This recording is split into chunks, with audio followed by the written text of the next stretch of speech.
For many years, I shared an apartment in London with my friend Sherlock Holmes. My name is Dr. Watson. I worked as a doctor in the British Army for several years.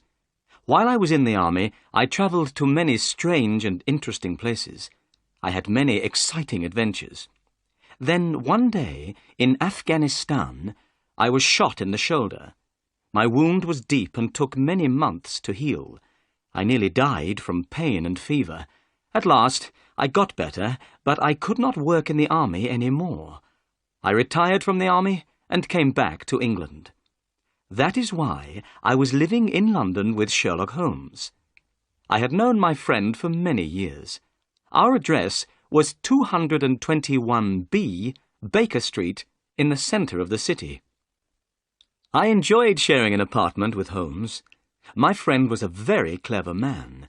He was the most famous private detective in London. He helped to solve crimes and catch criminals. When people were in trouble or needed help, they came to Holmes. Sometimes the police came to Holmes and asked for help in catching a criminal. Sherlock Holmes did not care if his clients were rich or poor. He enjoyed solving their interesting problems. He was very happy when he was working. It was the most important thing in his life. One afternoon, I was reading a book and Holmes was standing by the window in our sitting room.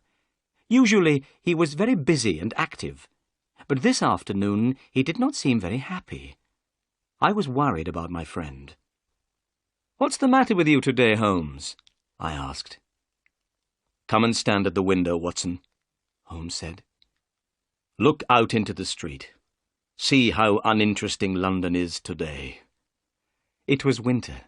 The street outside was almost empty. Everyone was at home in front of their warm fires. "I need some work, Watson," said Holmes impatiently. "I cannot live without interesting problems and mysteries. That's why I became a private detective. I love my work. It keeps my brain active. But when there are no crimes and no mysteries to solve, then life becomes very boring for me." He turned sadly away from the window. At that moment, there was a knock at the door. Our housekeeper came into the room. She was carrying a small white card on a silver tray. Holmes picked up the card. "Miss Mary Morstan," he read aloud. "I don't know anyone of that name. Please ask the lady to come in. Perhaps it is a new client." A few moments later, Miss Morstan entered the room. She was young and not very tall, with blonde hair and blue eyes. Her clothes were not fashionable, but they were clean and tidy. She had a lovely face. I noticed at once that she looked worried and unhappy. "Please sit down, Miss Morstan," said Holmes kindly. "I am Sherlock Holmes, and this is my good friend, Dr. Watson. Dr. Watson and I have worked together many times." "I'm very pleased to meet you both," said the young lady. Then she turned to Holmes and looked at him with her lovely blue eyes. "Mr. Holmes, I've heard that you give people good advice. I'm not a rich woman, but I hope you can help me too. Something very strange has happened. Mr. Holmes, I need your help." The picture sequence from the cinema has finished. You can look at it once more if you want. Holmes rubbed his hands together excitedly. His eyes shone, and he leant forward in his chair. "Tell us your story," he said. Miss Morstan began her story, and we listened.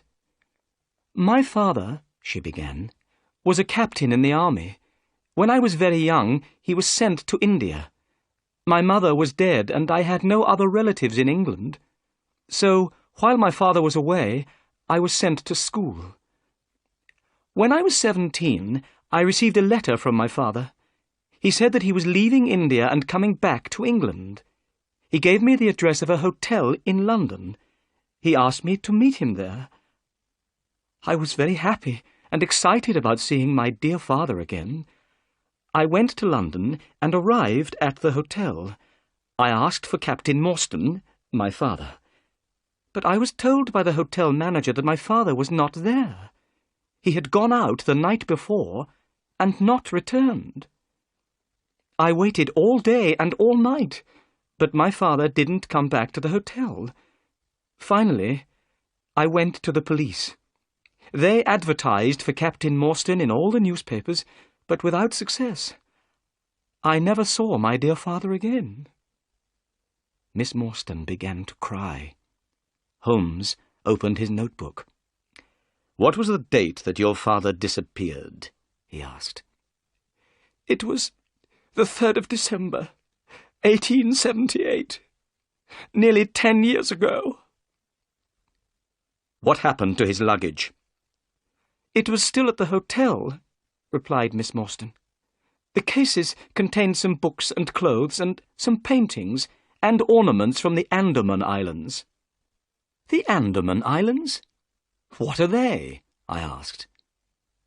"A small group of islands near the coast of India," said Miss Morstan. "There is a prison on one of the islands. My father was one of the officers in charge of the prisoners. He worked there for many years." "Did your father have any friends in London?" asked Holmes. "Only one, Major Sholto. He was also in charge of the prisoners in the Andaman Islands. The Major had retired from the army some time before my father disappeared.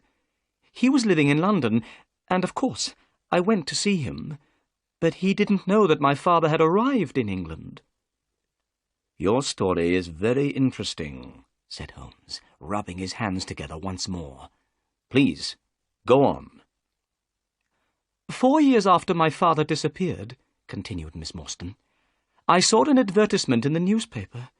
The date was the 4th of May, 1882. To my surprise, the advertisement asked for the address of Miss Mary Morstan. It said that if I advertised my address, I would receive some very good news." "What did you do?" asked Holmes. "I advertised my address in the same newspaper. The next day, I received a small cardboard box. Inside the box was a lovely pearl, and I have received another 5 pearls since that day. They arrive every year on the same day. Look." She opened a flat box and showed us 6 beautiful pearls. "There was no letter with the pearls?" asked Holmes. "Nothing at all," replied Miss Morstan. Then she continued, "But the strangest thing of all happened this morning. That is why I came to see you. This morning I received a letter. Please read it." "Thank you," said Holmes. He took the letter and studied it carefully. Then he handed it to me. London, the 17th of November, 1887. Dear Miss Morstan, go to the Lyceum Theatre tonight at 7 o'clock. Stand outside the entrance on the left. If you are afraid, bring 2 friends. Do not bring the police. You have been deceived, but you will learn the truth tonight. Your unknown friend. "What can this letter mean?" asked Miss Morstan. "I'm afraid. What should I do, Mr. Holmes? You are a clever man and can give me good advice." Holmes jumped up excitedly. "We shall go tonight to the Lyceum Theatre. The 3 of us. You and I and Dr. Watson. The letter asks you to bring 2 friends with you. You will come with us, won't you, Watson?" "Of course," I said. "I'll be very happy to come." I was speaking the truth. I wanted to help Miss Morstan. "You are both very kind," said Miss Morstan. "Since my father disappeared, I have been alone in the world. I have no friends whom I can ask for help. What time shall we meet this evening?" Holmes looked at his watch. "It's now 3:30, he said. "Come back at 6 o'clock. Don't be afraid, Miss Morstan. This evening we'll come with you to the Lyceum Theatre. We'll meet your unknown friend, and we'll try to solve the mystery." "Thank you," said Miss Morstan. She smiled at us and left the room. "What a lovely woman," I remarked. "I'm going out now," said Holmes. "I'll be back in about an hour." When Holmes had gone, I sat down by the window and tried to read a book, but I could not stop thinking about Miss Morstan. I hoped that we would be able to help her. The picture sequence from the cinema has finished. You can look at it once more if you want. At 5:30, Holmes returned. He was very pleased about something. "I have had great success, Watson," he said, as I gave him a cup of tea. "What, Holmes? Have you solved the mystery already?" I asked in surprise. No, but I have discovered something very interesting. Miss Morstan said that her father had a very good friend in India. His name was Major Sholto. "Yes," I said. "Major Sholto had retired from the army. He was living in London when Captain Morstan disappeared, but he did not know that Morstan was in England." "Well," said Holmes, "I've just been to the offices of the Times newspaper. I looked through the old copies of the newspaper, and I discovered that Major Sholto died on the 28th of April, 1882. "Perhaps I'm very stupid, Holmes, but I don't see why this discovery is interesting." "Listen," Holmes said. "Captain Morstan disappeared. He had one friend in London, Major Sholto, but Major Sholto said that he didn't know that Captain Morstan was in London. 4 years later, on the 28th of April, 1882, Sholto died. A few days later, on the 4th of May, 1882, Captain Morstan's daughter saw the advertisement in a newspaper. Then she received a valuable present. These presents came every year. Why do the presents arrive on that day? They must have something to do with Sholto's death." I was still puzzled. "But Sholto died 6 years ago," I said. "Why did Miss Morstan receive that letter today, 6 years later? The letter speaks of telling her the truth. What can it mean?" "I hope that we'll find the answers to these questions tonight, Watson," said Holmes seriously. "Are you ready? It's 6 o'clock, and here is Miss Morstan." Miss Morstan entered the room. She was wearing a dark cloak and hat. She did not seem afraid, but her beautiful face was very pale. I picked up my hat and my heaviest stick. I noticed that Holmes took his gun from his drawer and put it into his pocket. We got into a cab and were soon on our way to the Lyceum Theatre. In the cab, Miss Morstan took a piece of paper out of her bag. "Mr. Holmes, I forgot to show you this. This note was found in my father's luggage. It is very strange. I don't know what it means. Perhaps it isn't very important, but I wanted you to see it." Holmes unfolded the note carefully and spread it on his knee. He took a magnifying glass out of his pocket and examined the paper. "This paper was made in India," he remarked. "Have a look at it, Watson." I took the note and studied it carefully.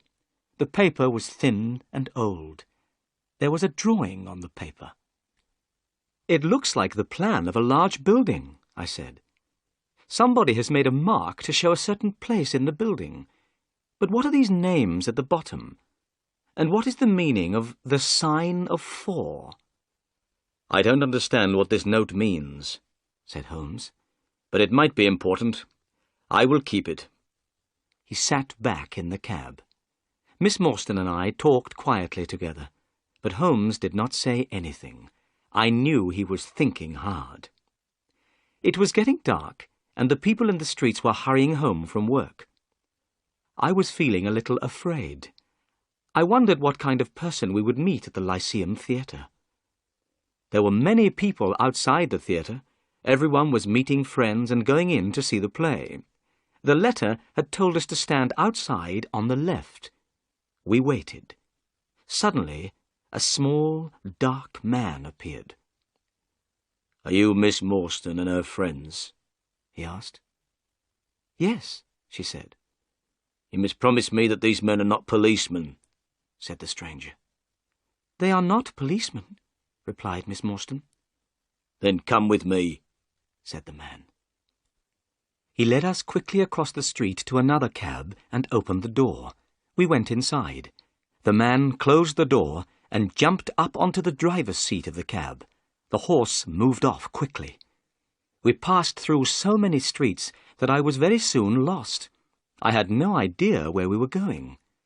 I was feeling nervous, and Miss Morstan's face looked white.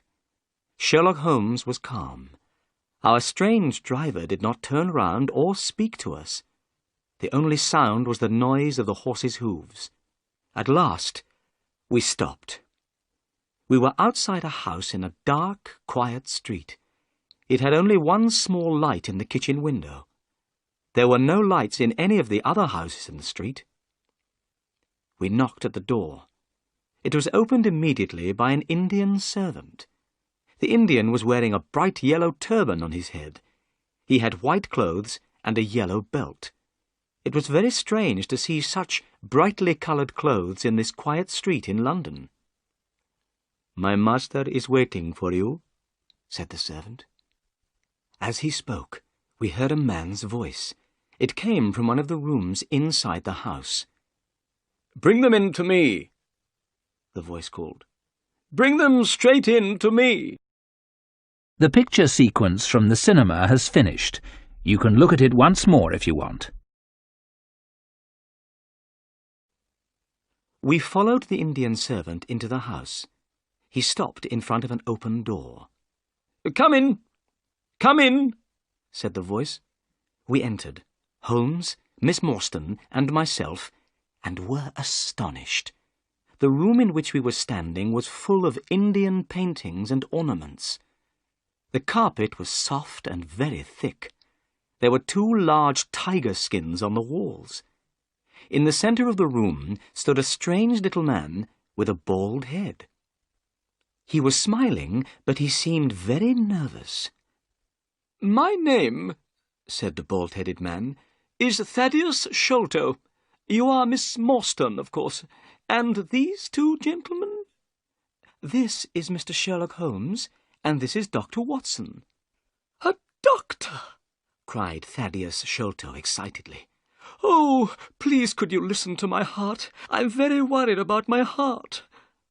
I listened to his heart beating, but I could hear nothing wrong with it. "There's nothing wrong with your heart," I told him.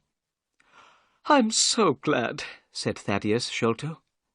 "Miss Morstan, your father had a very weak heart. If his heart had been stronger, he would have been alive today." Miss Morstan sat down, and her face turned very white. "I knew that he was dead," she said. There were tears in her eyes. I was very angry with Thaddeus Sholto. He did not notice how much he had upset Miss Morstan. "Please, tell us why we've been brought here," said Miss Morstan. So Thaddeus Sholto began his strange story, and we listened. "My father," Sholto said, "was Major Sholto of the Indian Army. He retired from the army about 11 years ago. He bought a house in North London. He called the house Pondicherry Lodge. My brother, Bartholomew, and I were his only children. We knew that Captain Morstan, Miss Morstan's father, and our father had been very good friends in India. When we heard that Captain Morstan had disappeared, we were very upset. My brother, Bartholomew, and I also knew that our father was afraid of something. He never went out alone. He often spoke about a man with a wooden leg who followed him. He seemed very afraid of this man." "Did he tell you why he was afraid?" asked Holmes. "No, he didn't," Thaddeus Sholto replied. Then he continued with his story. "One day, in 1882, our father received a letter from India. This letter upset him very much. He became ill. Every day he grew weaker. At last, he was dying. He asked to see me and my brother Bartholomew. We went to his room. He told us to lock the door and come over to the bed. Then he held our hands and spoke to us. He said that he wanted to tell us the truth about Captain Morstan's death. He was the only person who knew this terrible secret. When Father was in India with Captain Morstan, they found a great treasure. It was called the Great Agra Treasure. The jewels in this treasure were worth more than £1,000,000. Father brought the Agra treasure back to England. Morstan followed him and came at once to the house to ask for his share. But the treasure had made Father greedy. He did not want to give any of it to Morstan. He wanted to keep it all for himself. Morstan became very angry. They had a terrible argument. Father knew that Morstan's heart was weak. Suddenly, the colour of Morstan's face changed. Father saw at once that Morstan was dead. He did not know what to do. He had not killed Morstan, but he was afraid that people would believe that he had killed Morstan. He decided to say nothing. He hid the body, and he also hid the great Agra treasure. Soon the news of Morstan's disappearance spread through London. Only our father knew the terrible truth. He told us as he was dying that he had been a wicked and greedy man. He said that he had acted very wrongly, but that he had paid for his crime. The Agra treasure never brought him happiness, only fear and guilt. Then he told us that Captain Morstan had a daughter called Mary. He asked us to listen carefully. Then he began to tell us where he had hidden the treasure. At that moment, a terrible change came over our father's face. He pointed at the window and cried out in a voice full of fear, "Keep him out! Keep him out!" My brother and I stared round at the window. We saw a horrible face looking in through the window. It was wild and had a black beard and cruel eyes. We rushed to the window, but the man had gone. When we went back to the bed, Father was dead. What did you do then? Asked Holmes. We ran out into the garden, replied Sholto. We looked everywhere, but we found nothing. In the morning, we went to our father's room. We found that someone had been in the room during the night. There was a piece of paper on the bed beside my father's body, and on this paper some words were written. These words were, "The sign of 4." The picture sequence from the cinema has finished. You can look at it once more if you want. Holmes, Miss Morstan and myself looked at each other in surprise. My body felt cold with fear. The same words, "the sign of 4, were written on that strange note in Captain Morstan's luggage," said Holmes. "What can it mean?" I whispered. Miss Morstan turned to Thaddeus Sholto. "Why did you send me the pearls?" she asked. On the table, beside our father's bed, was a gold cup, Sholto answered. It was decorated with 6 pearls. Our father had told us that this cup was part of the Agra treasure. He had wanted us to share the treasure with you. So we found your address and sent you the pearls, one by one. "That was very kind of you, Mr. Sholto," said Miss Morstan. "Not at all," said Sholto. "But now I am going to tell you something very exciting. Yesterday, my brother and I found the great Agra treasure." "You found the treasure?" we repeated in astonishment. "Yes. Our father had died before he told us where it was hidden. My brother Bartholomew and I searched for the treasure for 6 years. Yesterday, we found it. That is why we sent you the letter, Miss Morstan. We have found the treasure, but half of it belongs to you." "Where is the treasure now?" asked Holmes. "At my father's house, Pondicherry Lodge," replied Sholto. "My brother Bartholomew lives there now. We must go there immediately so that Miss Morstan can see the treasure and claim her share. Bartholomew is expecting us. Miss Morstan, tonight you will be a rich woman." Miss Morstan was going to be very rich. I should have been very happy, but I did not feel happy at all. I had fallen in love with Miss Morstan, but I did not have very much money. If she became rich, I could not ask her to marry me. Thaddeus Sholto put on his coat. "Come," he said. "I have a cab waiting outside. It will take us to Pondicherry Lodge. We must not be late." It was a long drive to Pondicherry Lodge. The night was cold, and the moon was shining brightly. As we sat in the cab, Thaddeus Sholto continued to talk. Holmes, Miss Morstan, and myself listened. "My brother Bartholomew is a very clever man," he said. "He knew that the treasure was somewhere in the house. He had an idea. He measured the height of the house outside. It was 74 feet high. Then he measured the height of the rooms inside the house. He added the heights of the rooms together. The total was only 70 feet. There was extra space under the roof. My brother made a hole in the ceiling of the room on the top floor. He found a secret room. Inside this little room, the treasure chest was standing. Last night, I helped Bartholomew to lower the chest down into the room below. We opened the chest with a key which we found beside it." Thaddeus Sholto's voice became excited. "Inside the treasure chest were hundreds of beautiful jewels, diamonds, rubies, sapphires, and many others. They shone so brightly that they hurt our eyes. Miss Morstan, the Agra treasure is really wonderful. But here is Pondicherry Lodge. We have arrived. Soon you will see the treasure for yourself." It was now nearly 11 o'clock. Pondicherry Lodge was a big house with a high wall around it. Everything was black and silent. There was no light except the moonlight. "This is very strange," Thaddeus Sholto said nervously. "I don't understand why there are no lights. My brother Bartholomew is expecting us, but the house is dark." We walked up to the house. Suddenly we heard a noise coming from inside that great black house. It was the sound of a woman crying. "The only woman in the house is the housekeeper," said Sholto. "Something is wrong." We hurried to the door and knocked.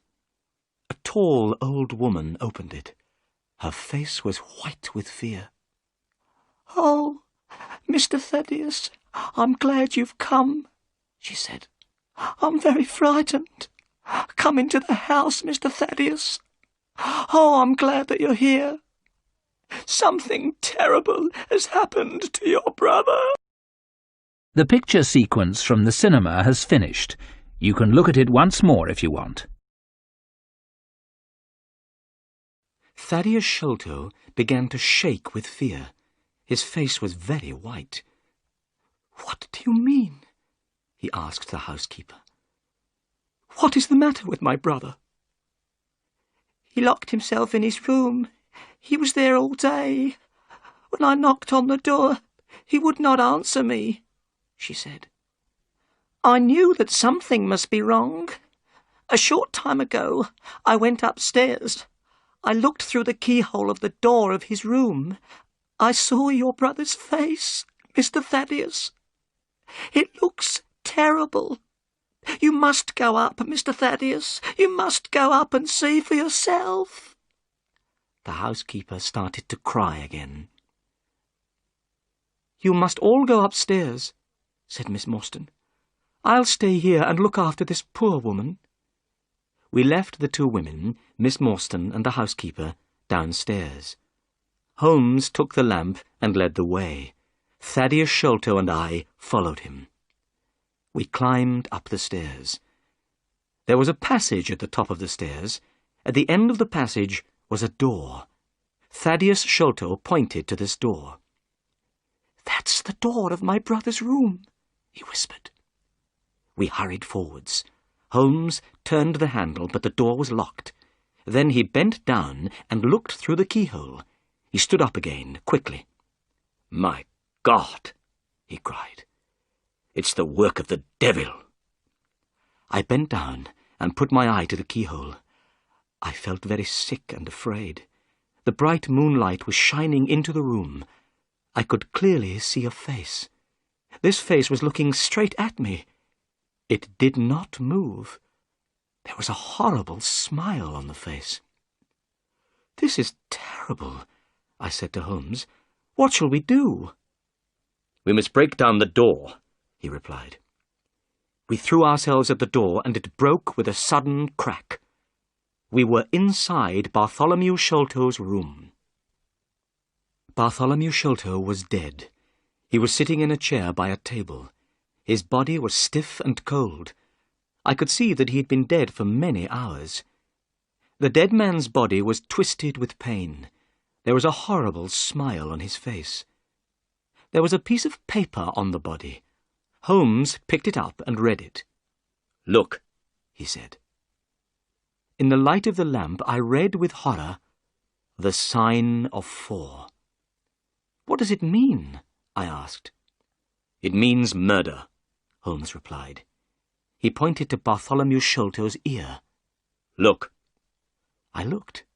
I saw something sticking in the dead man's skin near his ear. "It looks like a thorn," I said. "It is a thorn," said Holmes.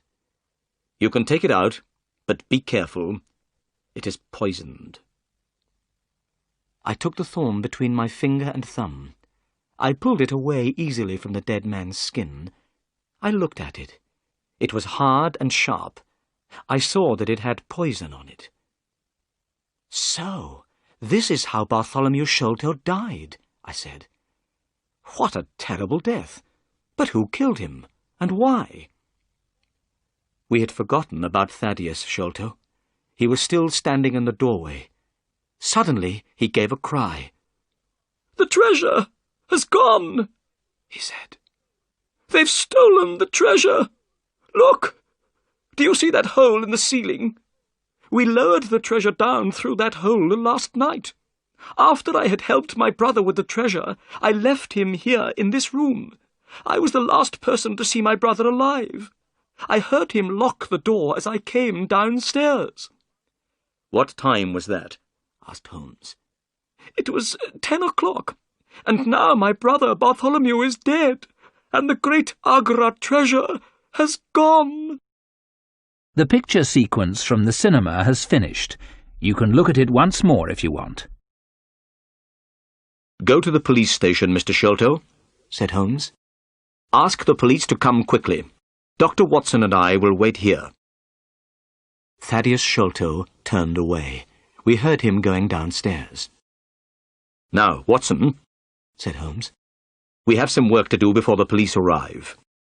We must find out how the murderer got into the room. The door was locked, but what about the window?" He carried the lamp to the window and examined the windowsill carefully. "Look," he said. "Someone has come in by the window. Here is the print of a foot on the windowsill. And here is a round mark. And look, on the floor. Here is another footprint and another mark. And again by the table. See, here, Watson." I looked at the marks. Some were footprints, but some were in the shape of small circles. "Those are not footprints," I said. "No," replied Holmes.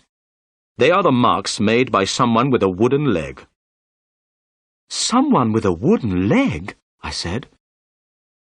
"Holmes, Thaddeus Sholto told us that his father was afraid of a man with a wooden leg." "Yes," said Holmes. "but the wooden-legged man was not alone. Someone else has been here too. Look outside." We both went to the window and looked down. "We are very high up," said Holmes. "A man with a wooden leg would not be able to climb here by himself.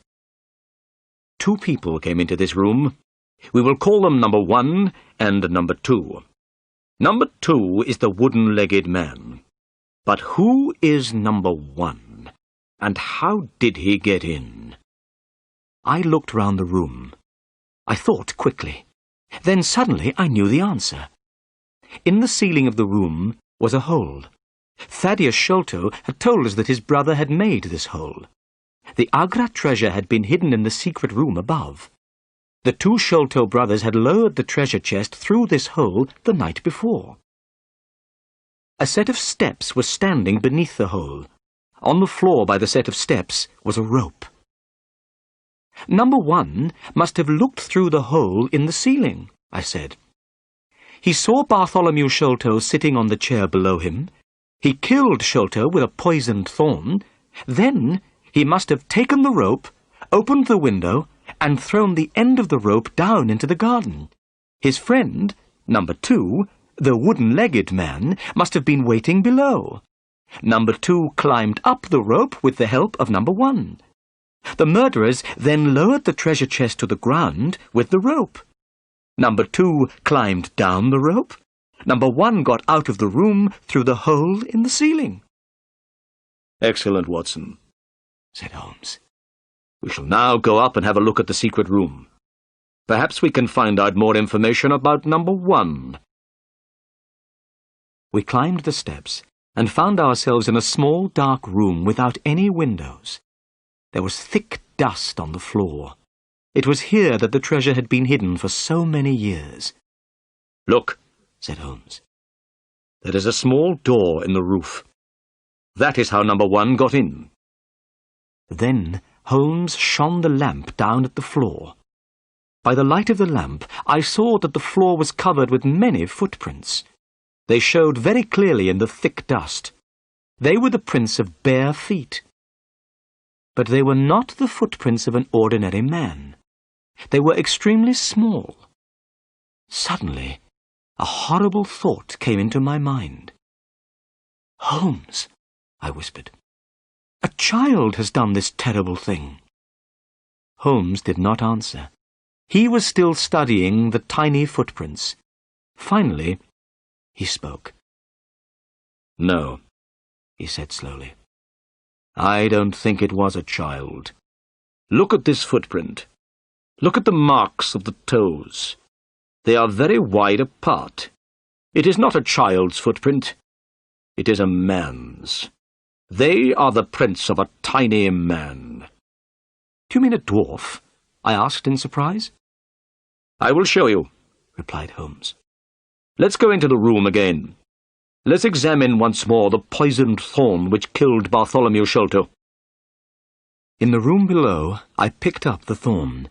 I held it carefully between my fingers. I felt afraid. It was long and sharp. Now then, said Holmes, what do you think about this thorn? Is it an English thorn? No, I said. It certainly is not. You see, said Holmes, already we begin to know many things about murderer number 1. He is a very small man, in other words, a pygmy, from some foreign land. He is very strong and can climb great heights easily. He is also extremely dangerous. He kills people by shooting them with poisoned thorns. The picture sequence from the cinema has finished. You can look at it once more if you want. I looked at Holmes in astonishment. "How strange," I said. "Why are a pygmy and a wooden-legged man working together? Who are these people, Holmes, and why did they kill Bartholomew Sholto?" They wanted the treasure, of course, answered Holmes. Last night, Bartholomew Sholto was sitting in this room with the treasure. The pygmy came in through the roof and saw him. The only way to get the treasure was to kill Sholto. "And what about the paper with the sign of 4? I asked. "It must mean revenge," Holmes answered. "Remember that a paper from the sign of 4 was also found on the dead body of Major Sholto. I don't know why someone wants revenge on the Sholto family, but we know that someone wanted revenge. They also wanted the treasure, and they were prepared to kill the Sholtos, father and son, to get the treasure." Holmes took out his magnifying glass and started to examine the room again. There were some bottles and tubes in one corner of the room. Bartholomew Sholto must have been interested in chemistry. A glass tube had broken, and a dark liquid had spilled onto the floor. Holmes gave a loud cry of joy. "Come here, Watson," he said. "What can you smell?" I walked over. Suddenly, I smelled something very strong and unpleasant. The smell was coming from the dark liquid on the floor. "It smells like tar," I said. "It is similar to tar," Holmes answered. "It is creosote." He was smiling and rubbing his hands together. "Why are you so pleased?" I asked. Holmes pointed to the floor. I saw a clearly marked small footprint. I realized that the pygmy had stepped in the creosote. "I know a dog which loves the smell of creosote. It will follow this smell for miles and miles," said Holmes. "We'll catch these murderers now." Just then, we heard footsteps and loud voices outside the room. "It's the police," said Holmes. As he spoke, a fat man in a grey suit entered the room. His face was red and his eyes were small and bright. He was followed by a policeman in uniform and by Thaddeus Sholto. I'd never seen the fat man before, but Holmes seemed to know him well. "Good evening, Inspector Jones," said Holmes politely. "Don't you remember me?" The fat man stopped and stared. He was not very pleased to see Holmes. "Why, yes, of course," he said. "You are Mr. Sherlock Holmes, the private detective. Yes, I remember you well. This is an interesting crime, Mr. Holmes. A man has been murdered, and jewels worth £1 million are missing. What do you think happened?" "Well," began Holmes, but Inspector Jones did not want to listen to my friend. He thought his own ideas were better. "Listen, Mr. Holmes, I will tell you what I think," he said importantly. "This man, Thaddeus Sholto, tells me that he was with his brother last night. They discovered the treasure together. He was the last person to see his brother alive. Now, I think that Thaddeus Sholto killed his brother. Then he ran off with the jewels." "Oh, no, it isn't true," cried Thaddeus Sholto. "What about the poisoned thorn in the dead man's skin?" asked Holmes. "And the paper with the sign of 4? "The thorn belongs to Thaddeus Sholto," replied Jones quickly. "I don't think the paper is very important. Perhaps it's a trick. But wait a moment. What's that up there? I see a hole in the ceiling. I must have a look." Inspector Jones went quickly up the steps. We heard him moving about noisily in the room above. Then he came down again. He was hot and dusty. "I know everything now," he cried. "I have found a door which leads out onto the roof. That was how Thaddeus Sholto escaped." "But the footprints," began Holmes. Inspector Jones was not listening. He had not noticed the tiny footprints. He turned to Thaddeus Sholto. The poor man was shaking with fear. "Mr. Sholto," said Jones, "I arrest you for the murder of your brother." "I didn't do it," Thaddeus cried. "Please, Mr. Holmes, believe me." "Don't worry, Mr. Sholto," said Holmes. "I know that you didn't kill your brother. I will find the murderer." Inspector Jones turned to Holmes angrily. "Listen, Mr. Holmes," he said. "This is a matter for the police. It has nothing to do with you. Good night, gentlemen." Inspector Jones and the policeman took Thaddeus Sholto away. A few minutes later, the house was quiet again.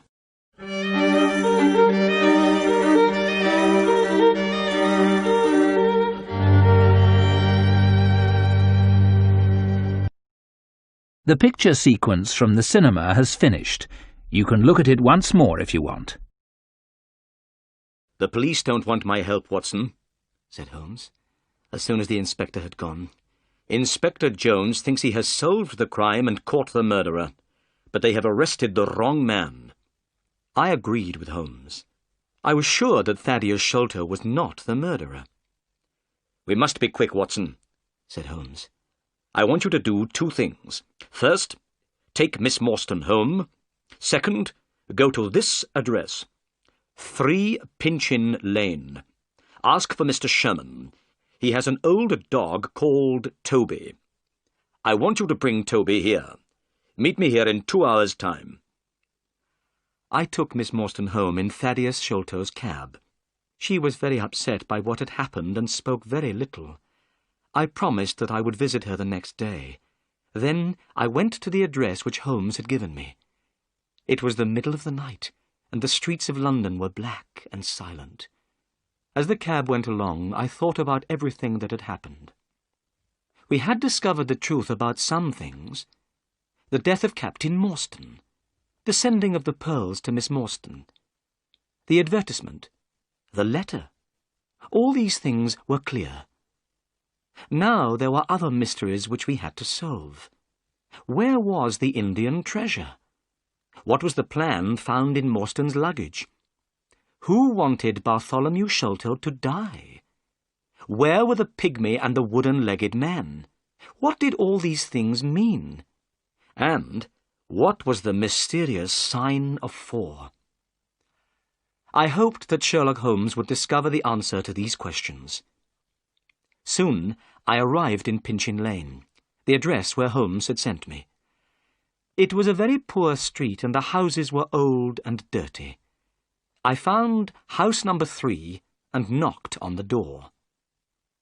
After some time, a face looked out from a window above. It was not a friendly face. "Who are you?" said the face angrily. "What do you want?"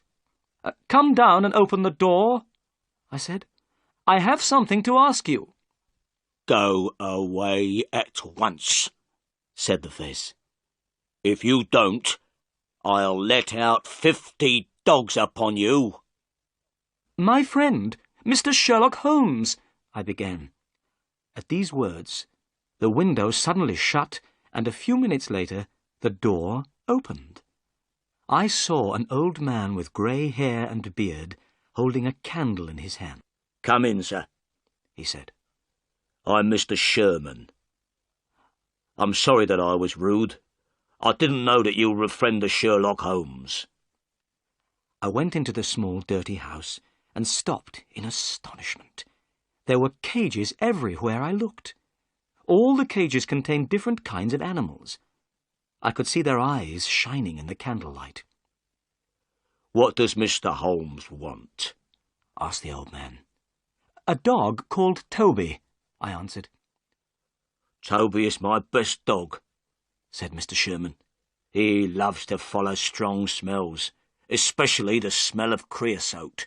That's his favourite." "That's why Mr. Holmes wants him," I said. "Wait here. I'll go and get him." The old man came back after a few minutes. He was pulling a dog on a lead. The dog looked very strange. It had very long ears and very short legs, and its eyes were large and sad. "This is Toby," said Mr. Sherman. "He'll go with you. He's a friendly dog." The dog licked my hand and wagged its tail. I put some money into Mr. Sherman's hand, and the old man gave me Toby's lead. When I got back to Pondicherry Lodge, I found Sherlock Holmes standing outside the door. He was smoking his pipe. "Excellent, Watson," he cried when he saw me. "You've done well. Good dog, Toby. Come here. Good dog." Holmes took a handkerchief out of his pocket and gave it to Toby to smell. The handkerchief was covered with creosote. The dog went mad with excitement. His sad eyes shone with happiness, and his tail wagged. "See how he loves the smell," said Holmes. "We won't have any problems now." Holmes pointed at a drain pipe, which went down from the roof of the house. "While you were away, Watson," he said, "I went up onto the roof and discovered how the pygmy climbed up and climbed down again. He used that drain pipe." The drain pipe ran all the way down from the roof to the garden below. There was a large barrel full of water under the end of the drainpipe. "He climbed down that drainpipe and on to the barrel beneath," said Holmes. "It was very easy to follow his trail. He left marks everywhere. He also dropped this." Holmes put his hand in his pocket and took out a small bag made of dried grass. I looked inside. To my horror, I saw 5 or 6 long, dark thorns. They were the same as the one which killed Bartholomew Sholto. "The murderer has lost these," said Holmes. "Let's hope that he doesn't have any more. Don't touch them, Watson. They are poisoned. But come, where's Toby? We must begin." Holmes took Toby's lead and pulled the dog to the bottom of the water barrel. Toby smelled all round carefully. Suddenly, he began to bark excitedly. He had found his favourite smell, the smell of creosote. Then he started to pull at his lead. "He's on the trail," cried Holmes. "Let's go!" The picture sequence from the cinema has finished. You can look at it once more if you want. Toby pulled at his lead and ran quickly through the grass. He ran so quickly that it was difficult to follow him. The sky was beginning to get light now. Toby ran along the paths in the garden under the trees and bushes. Then he reached the garden wall and ran along beside it. Finally, he stopped at a place in the wall where the bricks were loose. "This is the place where they got into the garden," said Holmes. "It is easy to climb up and down here. Look, do you see this mark? It is the print of a man's hand." He pointed at a flat stone. I saw a dirty handprint on the stone. Holmes picked up the dog and climbed over the wall. I followed. Toby soon found the trail again. Toby did not look to the right or the left. He ran straight ahead with his nose to the ground. He loved the smell of creosote. Nothing could stop him from following it. As we hurried along, I thought about the wooden-legged man and the pygmy. I wondered what would happen when we found them. I knew that they were dangerous. I wished that I had brought my gun with me. Toby was still following the trail. Now we were passing through small, narrow streets. The people were just beginning to wake up. The men were going on their way to work. The women were opening their windows and cleaning their houses. Suddenly, Toby ran down a path. This path led straight down towards the River Thames. Soon the river appeared in front of us. Toby ran faster and faster. The path went down to the water's edge. It ended at a small wooden jetty. Toby stopped. He ran backwards and forwards trying to find the smell.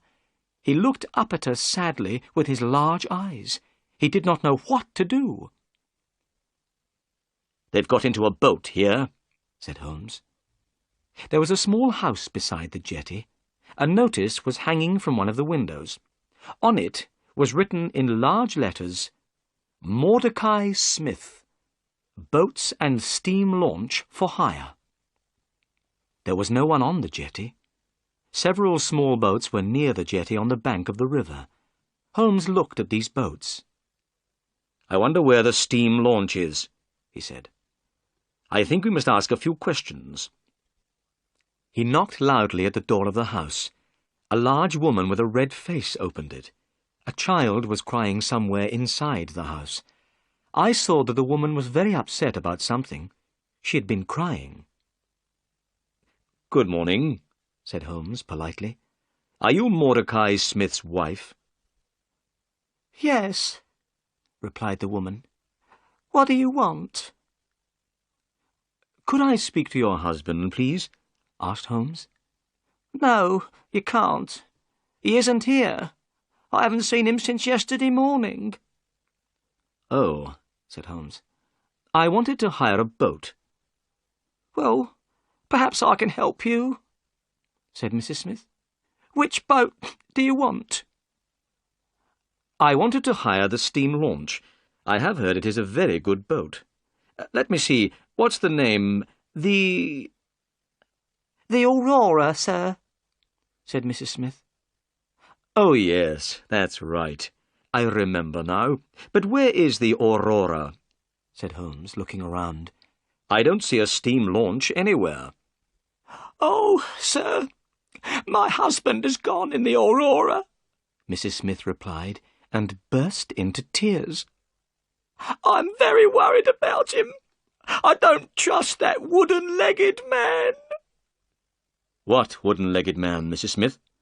asked Holmes in a surprised voice. "I don't know who he is, sir, but my husband went with a wooden-legged man in the Aurora yesterday morning and hasn't come back." The picture sequence from the cinema has finished. You can look at it once more if you want. "I'm very sorry to hear that, Mrs. Smith," said Holmes. "Tell me, was this wooden-legged man alone?" "I don't know, sir. I didn't see anyone else, but it was very dark. It was 3 o'clock in the morning. I could not be sure." "What does the Aurora look like?" asked Holmes. "The Aurora is black, sir, with 2 red stripes down each side. It has a black funnel with a white stripe. The Aurora is the fastest boat on the river," answered Mrs. Smith. Holmes looked worried. "That's very interesting," he said. "Try not to worry about your husband, Mrs. Smith. I am going up the river myself. If I see Mr. Smith, I will tell him that I have seen you. Goodbye." "Goodbye, and thank you," said Mordecai Smith's wife. She had stopped crying. She went inside her house and closed the door. "Watson, we must find Mordecai Smith and the Aurora as soon as possible," said Holmes. "Mordecai Smith and the wooden-legged man are working together. Smith has taken the 2 murderers in his steam launch. They are all hiding somewhere on the river." "It will be easy to find them," I said. "You must tell the police at once." Holmes shook his head. "No, I don't want these criminals to know that anyone is looking for them. They will try to escape again. I have a better idea," Holmes went on. "I have many agents everywhere up and down the river. These agents are clever. I pay them to bring me information. They always know what is happening on the river. I will ask my agents to look for Mordecai Smith and the Aurora. But you look tired, Watson. Let's go home and have breakfast." It was now nearly 8 o'clock in the morning. I did feel very tired. I was glad to go home to Baker Street. When I had a bath and changed my clothes, I came downstairs to breakfast. Holmes was drinking coffee and reading a newspaper. "Look, Watson," he said. "Here is a report about the murder of Bartholomew Sholto at Pondicherry Lodge, and about the arrest of Thaddeus Sholto by Inspector Jones last night." I took the paper and read the report. I felt sorry for Thaddeus Sholto. Inspector Jones had made a stupid mistake by arresting him. I knew that Sholto was not guilty of the murder of his brother. I hoped that we would be able to help Thaddeus. But would we be able to find the murderers? Suddenly, there was a loud knock on the door. A few minutes later, 12 children ran into the room. Their clothes were dirty and ragged. They had no shoes on their feet. Their hair was untidy, and their faces had not been washed for a very long time. But they seemed happy and cheerful. "Good morning, Mr. Holmes," said the children together.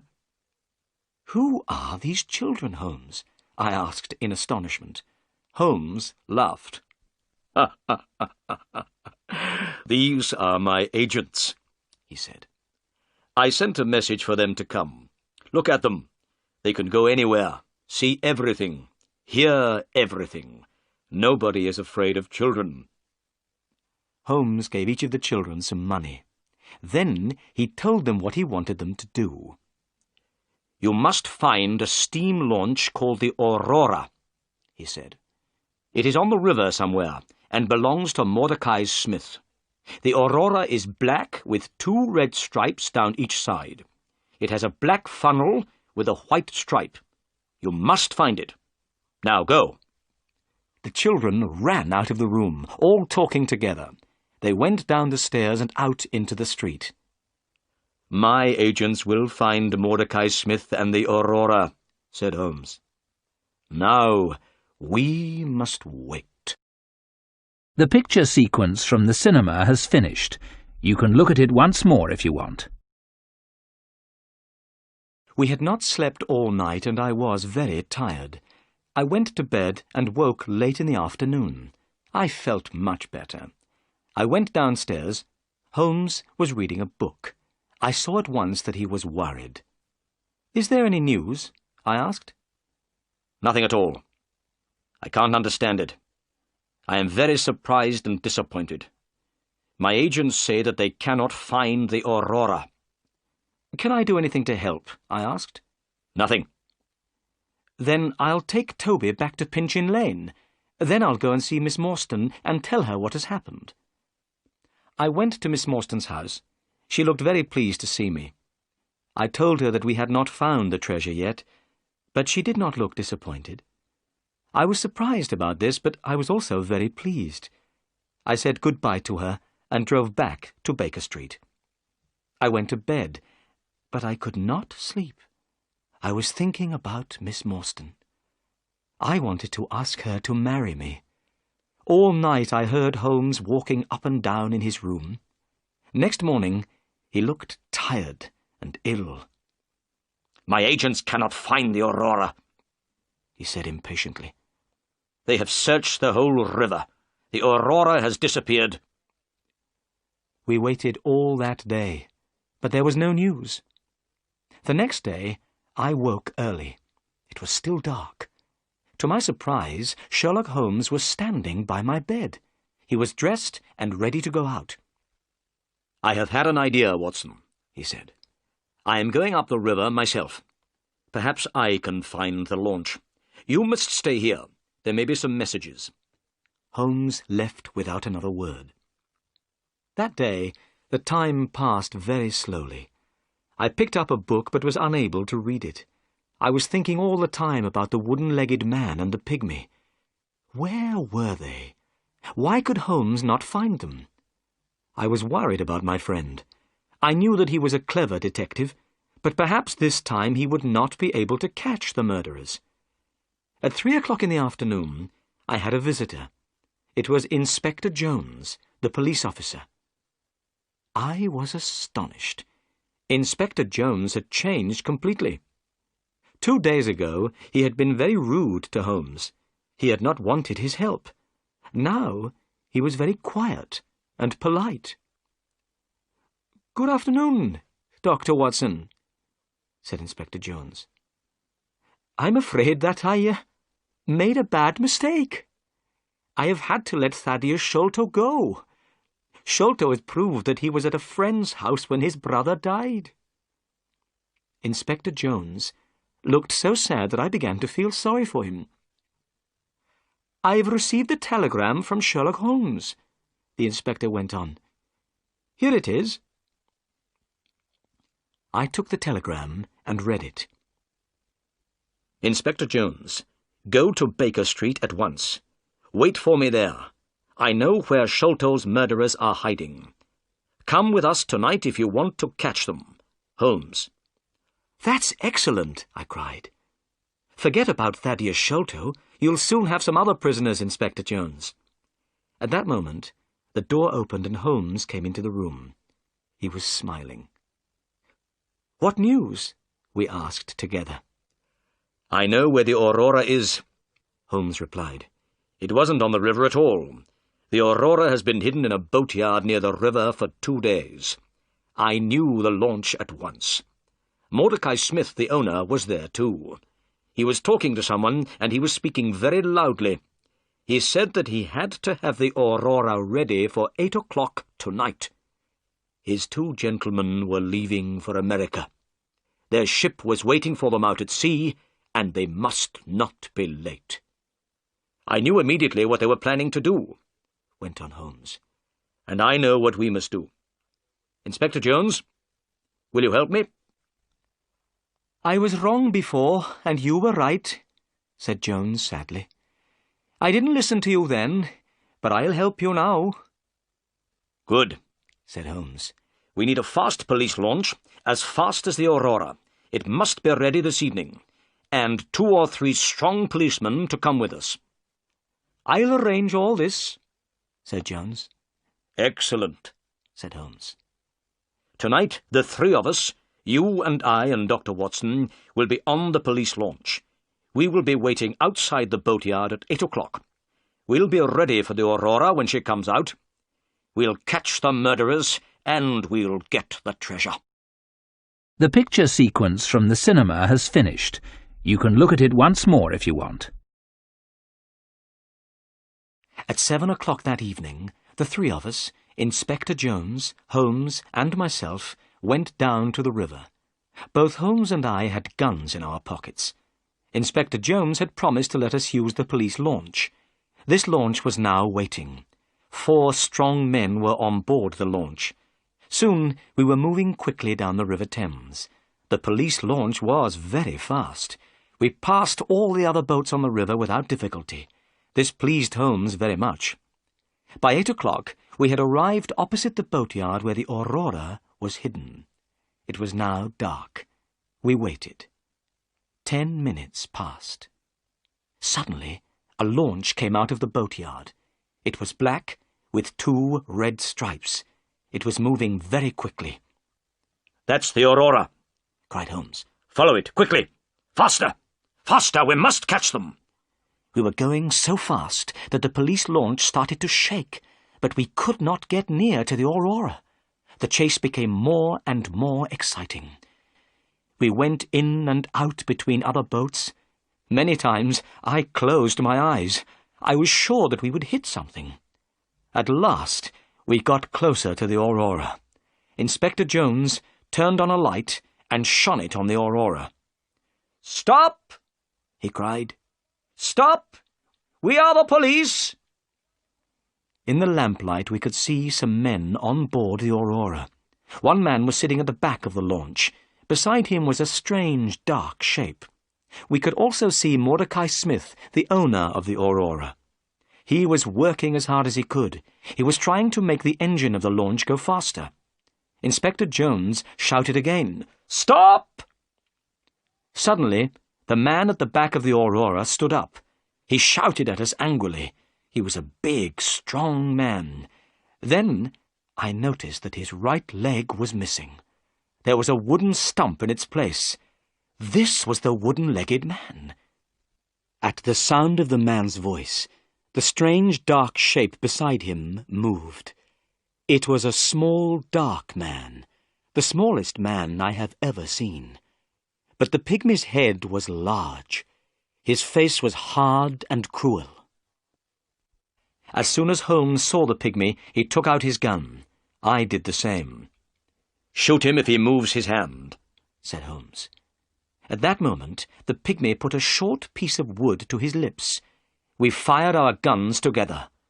The pygmy fell backwards into the water with a terrible cry. The wooden-legged man turned the Aurora towards the bank of the river. As soon as the Aurora touched the bank of the river, he jumped out. It happened so quickly that we were not able to slow down and stop the police launch. The man had landed in the soft, wet mud of the river bank, but his wooden leg had stuck in the mud. He could not move. We managed to turn the police launch round. We went towards the wooden-legged man and threw him a rope. Then we pulled him up over the side of our launch. Mordecai Smith was still on the Aurora, but he did not try to escape. We tied the Aurora to our launch. The chase was over. On the deck of the Aurora there was a big, heavy chest. We were sure that it contained the Agra treasure. We carried the heavy box onto the police launch. Suddenly, Holmes stopped and pointed. "Look," he said. I looked where Holmes was pointing. I saw one of the pygmy's poisoned thorns. It was fixed in the wood where Holmes and I had been standing. The poisoned thorn had passed through the air between us. Holmes was smiling, but I felt cold and sick. We had escaped a horrible death. As we went back up the river, we shone our light on the water. We were looking for the body of the pygmy, but we saw nothing. His body still lies somewhere at the bottom of the River Thames. The picture sequence from the cinema has finished. You can look at it once more if you want. The wooden-legged man was our prisoner. He was sitting in the police launch opposite the treasure chest. He was about 50 years old. He had black curly hair and a black beard. He did not look angry any more. He was not interested in anything. "What's your name?" Holmes asked him. "Jonathan Small," replied the man. "Jonathan Small?" repeated Holmes. He took out the piece of paper which had been found in Captain Morstan's luggage. Holmes read out what was written on the piece of paper. "Jonathan Small, Mohammed Singh, Abdullah Khan, Dost Akbar, the sign of 4. "Give me that paper," said the man. Holmes gave it to him. "Yes," Small said. "I am one of the sign of 4. This paper is a plan of the fortress at Agra in India. My 3 friends and I found the treasure many years ago. Tonight I have lost the Agra treasure, and you have killed my dear friend, Tonga. I'm not sorry about the deaths of Sholto and his son. I'm not sorry about anything. Do what you like with me." "You will tell us your story later," said Holmes. "But first, Watson, will you take the treasure to Miss Morstan?" "I shall be pleased to do that," I said. But I was not speaking the truth. I did not want to take the treasure to Miss Morstan. I did not want her to become a rich woman. "Inspector Jones and I will take our prisoner to Baker Street," said Holmes. "We'll meet you there, Watson." Then Holmes turned to Jonathan Small. "But where is the key of the treasure chest?" "At the bottom of the river," replied Jonathan Small. "Why did you throw it away?" cried Inspector Jones angrily. "You've made things very difficult for us." Jonathan Small did not speak. He did not care what Jones said. When we got to the jetty, I got out of the launch with the treasure chest. I found a cab and drove to Miss Morstan's house. Miss Morstan was sitting by the window. She was wearing a pretty white dress, and her hair was shining brightly in the lamplight. "How nice to see you," she said when she saw me. "Do you have any news?" "I've brought something better than news," I said, trying to speak happily. "I've brought the Agra treasure." I put the heavy chest down on the table. Miss Morstan did not look very excited. "So, this is the famous Agra treasure," she said. "Yes," I replied. "Half of it belongs to you, and half to Thaddeus Sholto. You are a rich woman now, Miss Morstan." "The treasure can wait," she said. "First, I want to hear all about your adventures. Please sit down and tell me everything." So I told her everything that had happened. I told her how Holmes found the Aurora. I told her about Inspector Jones and Thaddeus Sholto. I told her about the chase on the river, the death of the pygmy, and how we had caught Jonathan Small. "How brave you are," she said. "I didn't know that you were in such terrible danger." "It's finished now," I said. "Let's open the treasure chest. There isn't a key. How can we open the chest?" Miss Morstan left the room and came back with a heavy metal bar. I took the bar and put it under the lid of the chest. Then I turned it, and the lid opened. I lifted up the lid. My hands were shaking. We both looked inside. Then we looked at each other in astonishment. The chest was empty. The chest was made of very thick iron. This was why it was so heavy. "The treasure is lost," said Miss Morstan quietly. "Thank God," I said. "Why do you say thank God?" asked Miss Morstan. "Because now I can ask you to marry me," I replied, holding her hand. "Because I love you, Mary. Now you are not going to be rich, so I can tell you my feelings. That is why I said, thank God. Then I say thank God too, she whispered. The picture sequence from the cinema has finished. You can look at it once more if you want.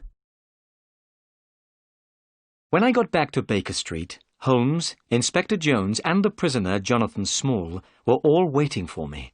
I showed them the empty treasure chest. Small began to laugh. "Where is the treasure, Small?" shouted Jones angrily. "The Agra treasure belongs to the Sign of Four," said Small quietly. "No one else will have it. I threw it all to the bottom of the river." We all stood astonished. The great treasure of Agra was lost forever. "The Agra treasure is unlucky," said Small. "It has never brought happiness to anyone. It brought death to Captain Morstan. It brought fear and guilt to Major Sholto. Bartholomew Sholto was murdered because of it. And to me and the other members of the Sign of Four, it has brought prison for the rest of our lives." "You must tell us your story," said Holmes. "What is the Sign of Four?" Jonathan Small began his strange story, and we listened. "I went to India as a soldier in the British Army," said Small. "One day, soon after I arrived, I had an accident and lost my leg. After that, I could not fight any more. Then there was terrible fighting between the Indians and the British. The British all hid in an old fortress at Agra. They shut themselves inside. The walls of this fortress were very thick. The Indians could not get in. I also went to Agra. I had 3 Indian friends who had fought for the British. They came to Agra with me. These men were Muhammad Singh, Abdullah Khan, and Dost Akbar. When we were in the Agra fortress, we heard a strange story. It was about a great treasure which had been hidden in the fortress. It had been hidden for many years. The 4 of us decided to look for this treasure. And one day, we found it. It was hidden under the floor in a secret room. We were astonished by what we had found. We had never seen so many beautiful jewels. The 4 of us decided not to say anything about what we had found.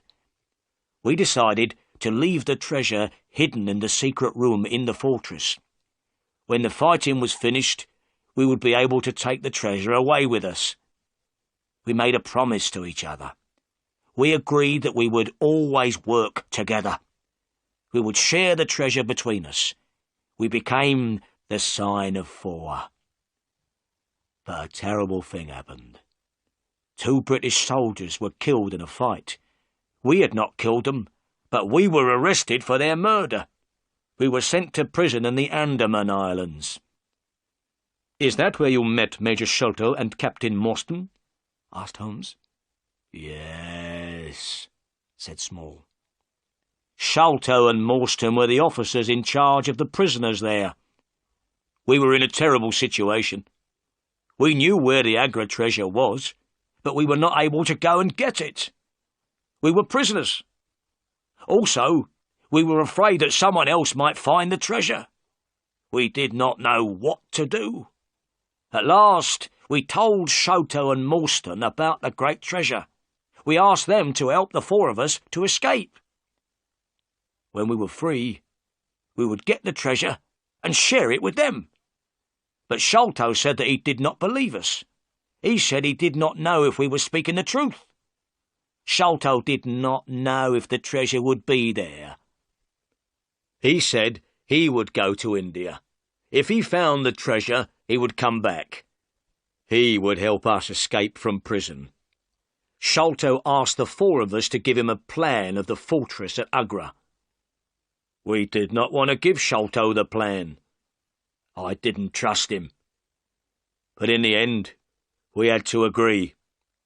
We gave one plan to Sholto and another to Morstan.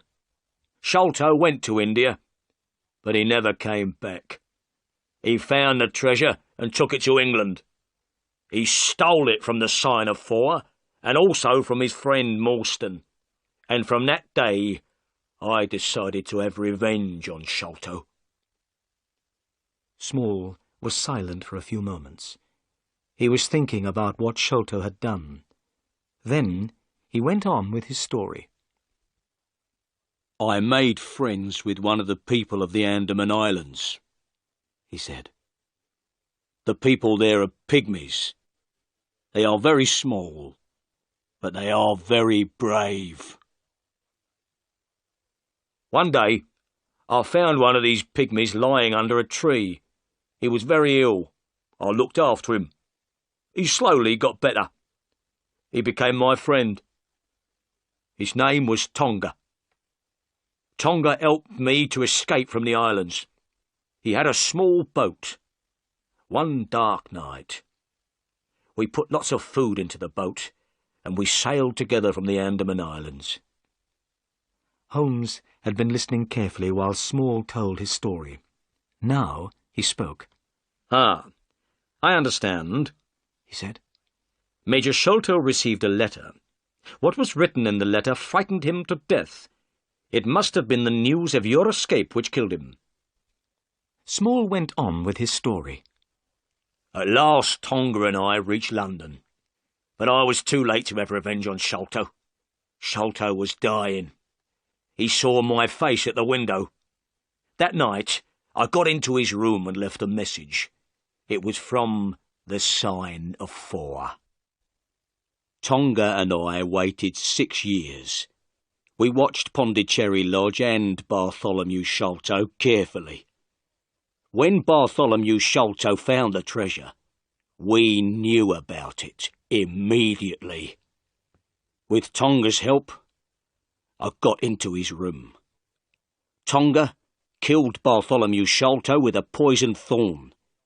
We took the treasure, left the paper, and went. I had paid Mordecai Smith to take us to a ship. We were planning to go to America, but now everything has changed. Tonga is dead, and I am your prisoner, and the Agra treasure is lost forever." We were all silent. We were thinking of the great treasure which was lost in the mud at the bottom of the River Thames. Perhaps it was better there. "Dr. Watson," said Holmes, when Inspector Jones had taken Small away. "That is the end of our adventure." "Yes," I said, "but I have some very good news. Miss Morstan and I are going to get married." "Excellent," said Holmes. "The Agra treasure has at last brought happiness to someone."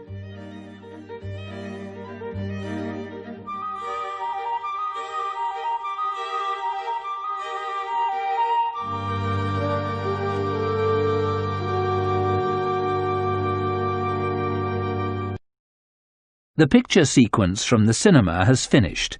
You can look at it once more if you want.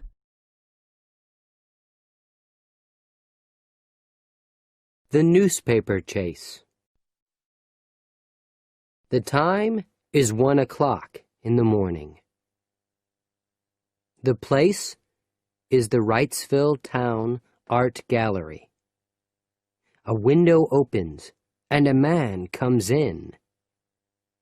His name is Harry Black, and he is a thief. It is dark in the art gallery, but Harry has a light. He looks across the room at a painting. "There it is," he says. Harry moves quickly across the room. He stands and looks at the painting. $1 million for this, he thinks. I don't understand it. But he takes a knife from his coat. Then he takes the painting very, very slowly from its frame. Harry goes back across the room to the window, but he walks into a table. There is a beautiful blue glass vase on the table.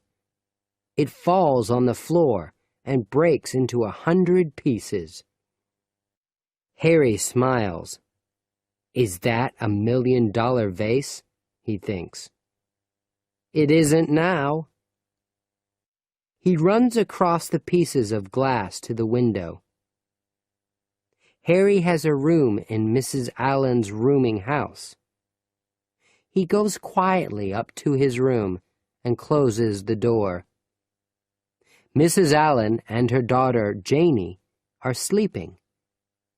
They don't hear him. In his room, Harry takes the painting from his bag. He puts it in a newspaper. Then he puts the newspaper under his bed. In the morning, Janie Allen is in the kitchen. She's putting old bottles into a box.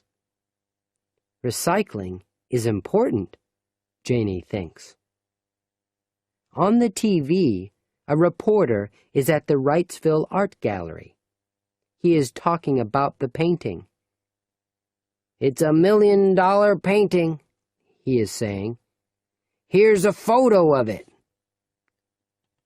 Now the reporter is talking about the blue glass vase. It's in 100 pieces now, he says.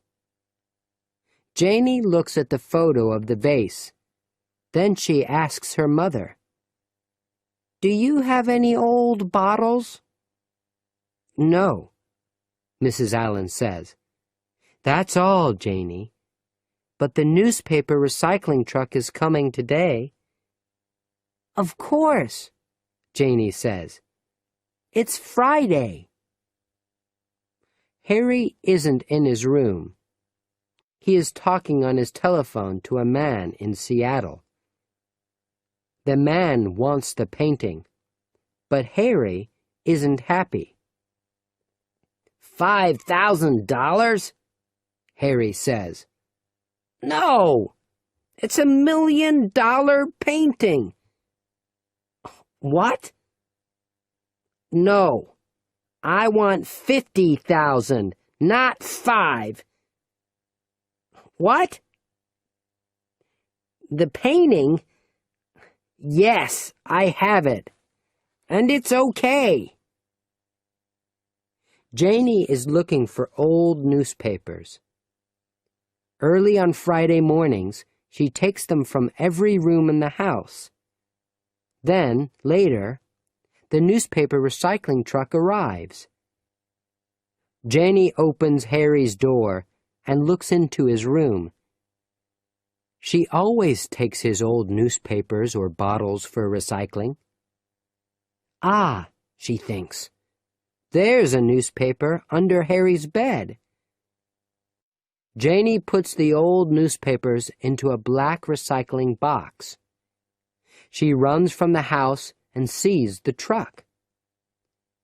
Wait, she says, and she quickly gives the box to one of the men. Harry is coming back to the house. He sees the recycling truck and he sees Janie. It's Friday, he says. The newspaper. Oh, no. Harry chases after the truck. Wait! Wait! He says. Janie watches him. What is he doing? She thinks. Harry jumps into the back of the truck. I want my newspaper, he says. Where's my newspaper? But there are thousands of newspapers in the truck. Janie walks quickly from the house to the truck. Why is your newspaper important, Harry? She asks. It's 2 days old. But Harry doesn't hear her. He is thinking, my $1 million painting, where is it? The men from the recycling truck are watching Harry, too. But now Janie is looking at Harry's shoe. There's some blue glass in Harry's shoe, Janie thinks. Where Oh! Suddenly, she remembers the photo of the blue glass vase on the TV. She looks again at the piece of glass in Harry's shoe. Is it from the vase in the art gallery? She thinks. Is Harry Black the thief? The men from the recycling truck are angry. "We're going now," they are saying. "We're late." "But I want my newspaper," Harry says. In the house, Janie is talking to the police on the telephone. "Maybe I'm wrong," she is saying, "but there's blue glass in his shoe." "What?" "Yes, he's looking for the newspaper now." 2 policemen arrive quickly. "Let's look at your shoe," they say to Harry. Harry doesn't understand. "What's wrong?" he asks. One of the policemen takes the glass from Harry's shoe. "This is a very expensive piece of glass," he says, "from a very expensive vase. Remember?" Suddenly, Harry understands. "Oh, no!" he says. Police cars and policemen arrive. The men look in the truck for the $1 million painting. Later, they find the right newspaper, and they find the painting. "Good work, Janie," one of the policemen says. "And there's a reward." "Maybe I can buy a painting with a reward," Janie says. "I like pictures,"